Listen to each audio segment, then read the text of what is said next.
ಧರ್ಮಸ್ಥಳ ಅನ್ನೋ ಹೆಸರು ಹೇಗ್ ಬಂತು ಗೊತ್ತಾ?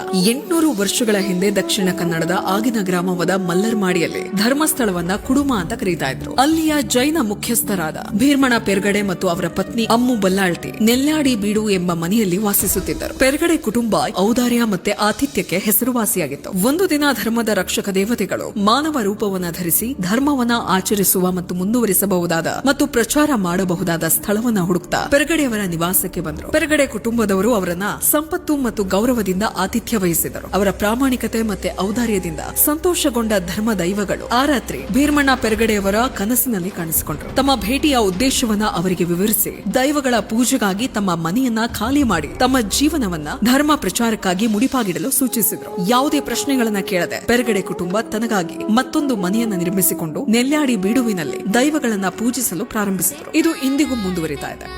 ಭಾಗ 2 ಮುಂದುವರಿಯುತ್ತದೆ.